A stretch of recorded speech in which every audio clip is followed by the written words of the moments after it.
Olá, meus queridos irmãos, meus amigos, mais uma vez estou aqui com você para te trazer uma palavra da parte de Deus e hoje eu quero estar falando com vocês a respeito da parábola dos talentos, ou quer dizer, dinheiro ou dádiva que Deus nos concede, que se encontra no livro de Lucas, no capítulo 19, versículo 11 ao versículo de número 13, que nos diz: E ouvindo eles essas coisas, ele prosseguiu e contou-lhes uma parábola, porquanto estava perto de Jerusalém, e cuidavam que logo se havia de manifestar o reino de Deus.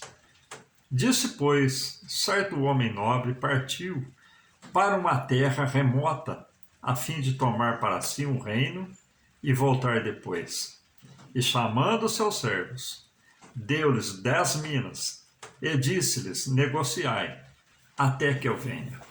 Quando nós olhamos para esses versículos aqui, meus amados, nós vemos que o Senhor, quem que era? Jesus. Os servos, quem que era? Nós. Nós entendemos aqui, meus amados, que quando Jesus ele disse, olha, o Senhor Deus chamou seus servos e deu a cada um talentos, deu 10 talentos para cada um. Quando nós entendemos essa palavra, nós começamos a pensar, os servos tinham trabalhado para receber esses talentos? Eles tinham recebido salário, eram servos, recebiam o salário normalmente. Mas de repente o Senhor vem e entrega 10 talentos para cada um.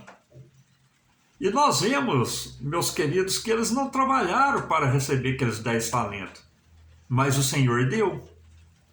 Isso é o que, meus queridos irmãos? Graça, a nossa salvação, a nossa vida espiritual, a chamada de Deus. Deus nos deu de graça. Deus nos revelou a sua palavra e nos salvou. Isso é graça. Isso aí, meus queridos, nós não trabalhamos para isso, mas Cristo nos amou e nos salvou. Nós vemos agora que, conforme essa parábola que Jesus deu aos seus discípulos, qual que é a posição do cristão? É multiplicar. Eu fui salvo, então eu recebi 10 talentos na minha mão, eu vou multiplicar, vou ganhar mais 10. Foi o que aconteceu com o primeiro. O segundo recebeu 10 talentos também, multiplicou, mais 5. E ali, agora, o Senhor vem, fala por primeiro, olha, foste fiel, sobre 10 cidades te colocarei. E o segundo, ele diz também, fosse fiel, sobre 5 cidades eu te colocarei para reinar. Esse reino, meus queridos irmãos, acontecerá quando? No milênio. Então, nós teremos posição de governo segundo aquilo que nós fizemos na terra, em vida, aquilo que nós multiplicamos. E nós vemos aqui, meus amados irmãos, que nós reinaremos com Cristo. É o que diz lá em Apocalipse. Guarda o que tens, para que ninguém tome a sua coroa. Então, quem tem coroa? Aquele que reina, aquele que é rei. Nós estaremos reinando sobre o reinado de Cristo, segundo aquilo que nós fizemos na terra, em vida, segundo aquilo que nós multiplicamos. E agora vem aqui o que, meus amados? Nós entendemos que isso é posição de governo. Então, nós entendemos também, meus amados, que onde nós vamos estar na eternidade é graça. Agora, como nós vamos estar na eternidade depende de nós. Então, a salvação é graça, nós vamos ser salvos. Agora, como nós vamos estar na eternidade depende de mim, depende de você. Aquilo que nós fizemos com o talento que Deus nos deu. Multiplicamos ou fizemos como aquele servo negligente que enterrou o talento e não multiplicou nada, nem colocou na mão dos bancários para que recebesse juro. Então ali vem a primeira mensagem para as pessoas que são chamadas, ouvem a palavra de Deus, mas rejeitam o evangelho. Para os ímpios. Então, vem agora a condenação, vem o julgamento. Apartai-vos de mim, maldito, para o fogo eterno, que está preparado para o diabo e para os seus anjos. Então, aqueles que rejeitaram a palavra, aqueles que não multiplicaram, aqueles que negligenciaram, serão lançados no lago de fogo. Agora também tem uma mensagem baseada nessa mesma palavra de Lucas, que nós podemos encontrar onde? No livro de 1 Coríntios, no capítulo de número 3, versículo de número 10 ao versículo de número 15, que nos diz: segundo a graça de Deus que me foi dada, pois eu, como sábio arquiteto, o fundamento, e outro edifica sobre ele. Mas veja como edifica sobre ele, porque ninguém pode pôr outro fundamento além do que está posto, o qual é Jesus Cristo. E se alguém, sobre este fundamento, formar um edifício de ouro, de prata, de pedras preciosas, madeira, feno, palha, a obra desse se manifestará, na verdade, o dia declarará, porque pelo fogo será descoberta e pelo fogo provará qual seja a obra de cada um. Se a obra que alguém edificou nessa parte permanecer, esse receberá galardão. Se a obra de alguém se queimar, sofrerá detrimento, mas o tal será salvo, todavia, como pelo fogo. Nós agora, depois de nós lermos aqui em Lucas, meus amados, nós lemos aqui em Coríntios. Agora vem falar com quem? Com a igreja. E quando nós olhamos aqui, meus queridos, qual o edifício que nós estamos edificando sobre o quê? Então, o verdadeiro fundamento, qual que é? É Cristo. Não é religião, não é doutrinas, mas o verdadeiro fundamento é Jesus, é Cristo. Ele é a pedra angular da esquina.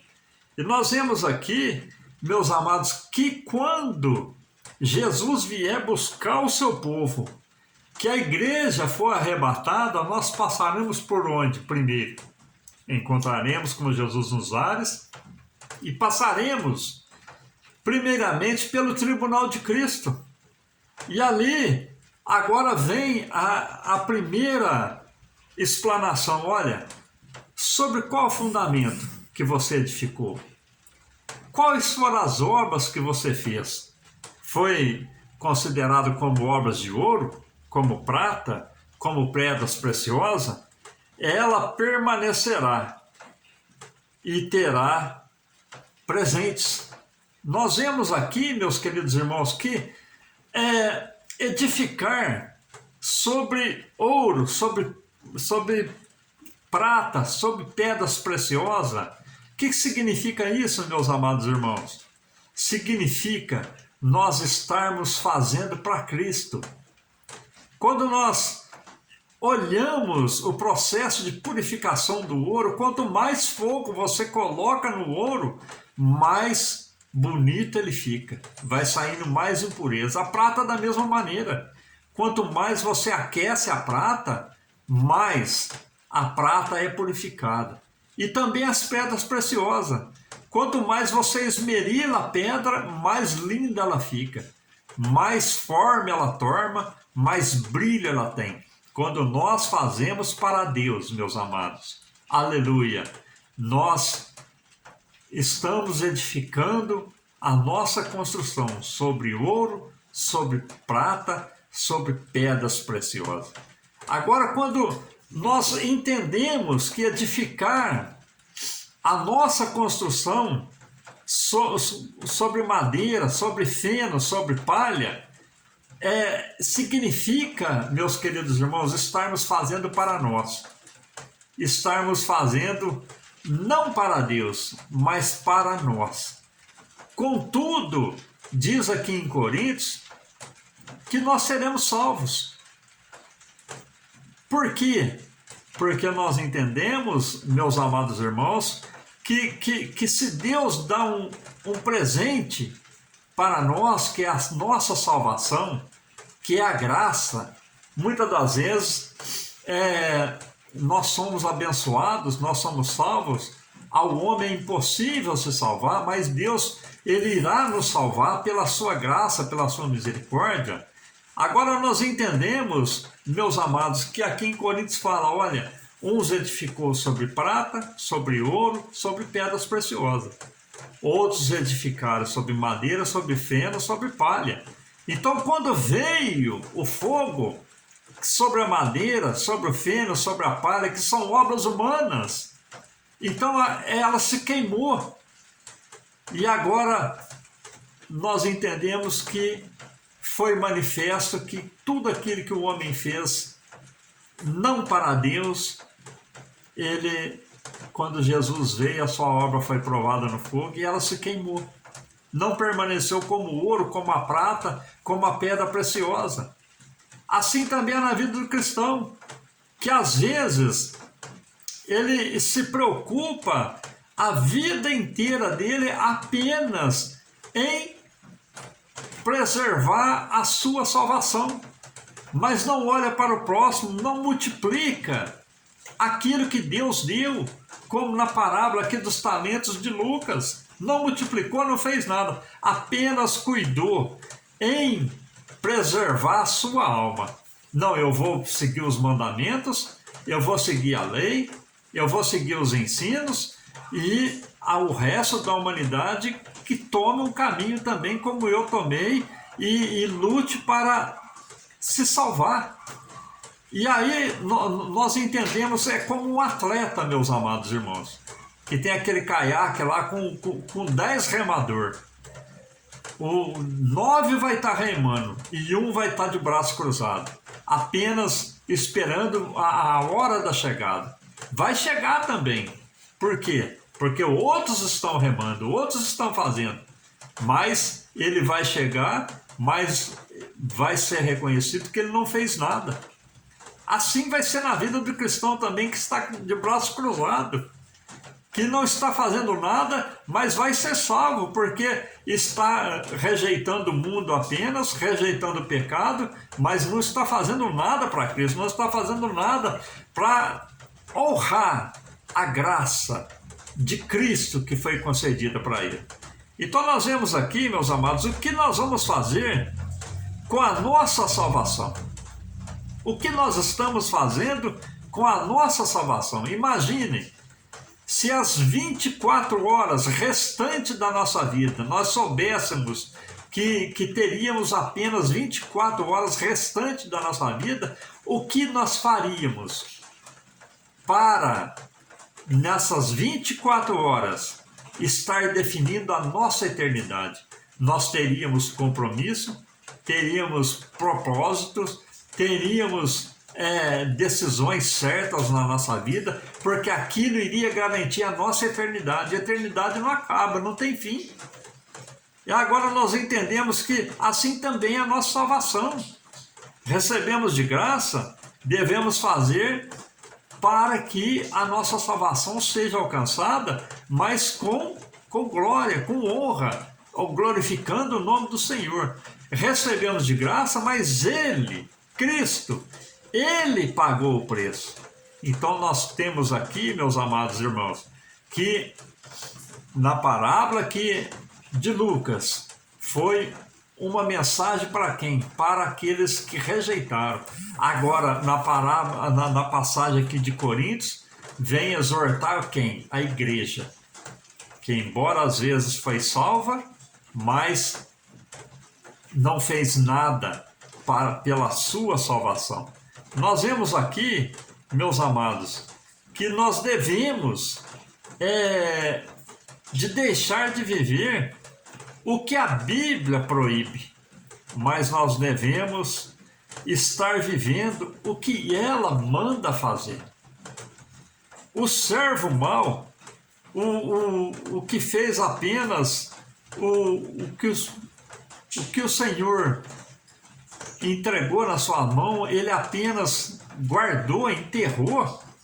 Ele, quando o Senhor voltou, ele foi julgado por aquilo.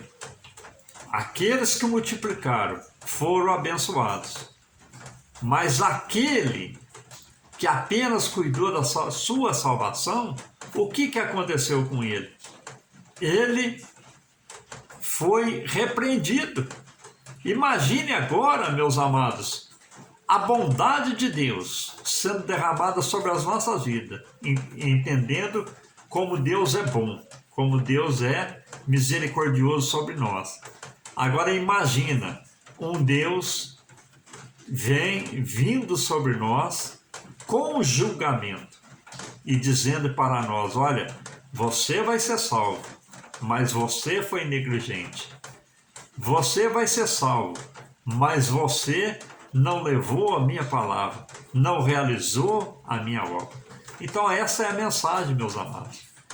Nós fomos salvos, Cristo nos abençoou, Cristo nos honrou, Cristo realizou maravilha na nossa vida. Agora nós devemos multiplicar aquilo que Deus nos entregou.